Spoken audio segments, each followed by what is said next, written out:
services. We got 16 million people without work or have stopped looking for work. We've got home values continuing to decline, record levels of foreclosure.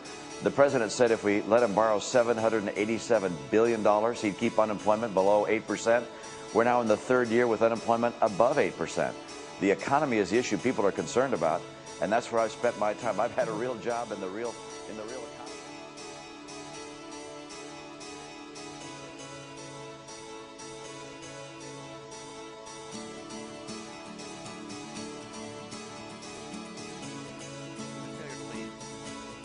And that's why I'm running for president. I want to restore America's promise. That means more jobs, less debt, and smaller government. Rate go down is because you have more people dropping out of the workforce than you have getting jobs. It's terrible and very disappointing report this morning. Clearly, the American people are wondering why this recovery isn't happening faster, why it's taken years and years for the recovery to occur. And we seem to be slowing down, not speeding up. This is not progress. This is very, very disappointing, and a lot of American people are having a very hard time. Number two, make our regulatory and bureaucratic burden lower so that we're in a more attractive place to invest.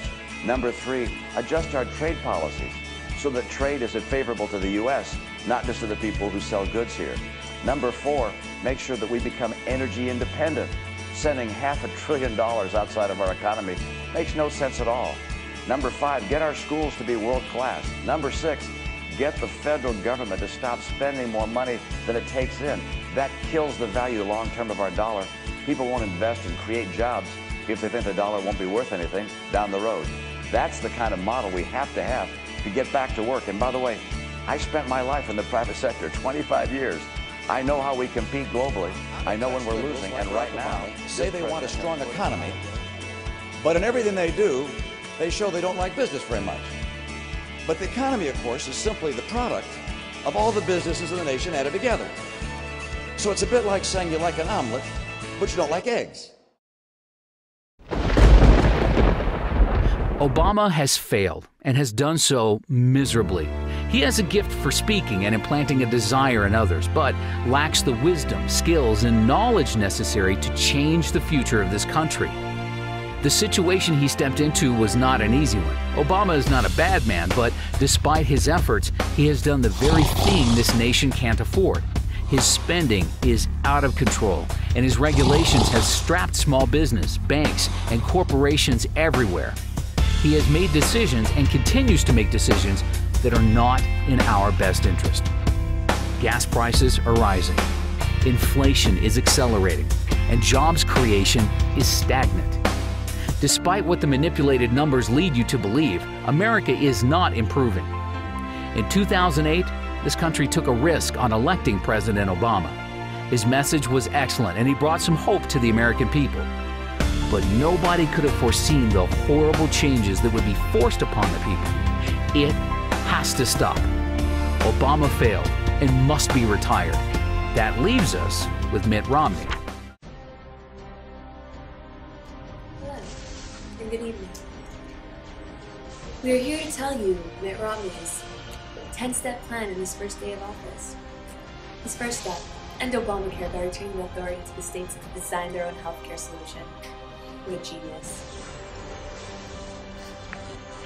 The second step is to order all agencies to eliminate Obamacare and all other regulations that inhibit job creation, and then cap annual increases of regulatory costs at zero.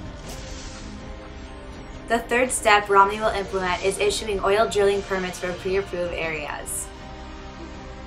Romney's fourth step, as we all know the problem with China these days, Romney has a plan to cite China as a currency manipulator, and on top of that, excess duties on Chinese imports if China does not fit its currency. The fifth step is to reverse Obama's executive order encouraging using labor and unions on government contracts. His sixth step is to reduce the corporate tax rate to 25%. Romney's seventh step in office is to approve the Colombia, Panama, and South Korea free trade agreements. The eighth step is to study how natural resources can be utilized and initiate all improved leases. Caw-caw! Step number 9 is to consolidate federal retraining programs and return their funding and management to the states. The 10th and last step is to cut non-security discretionary spending by 5% across the board.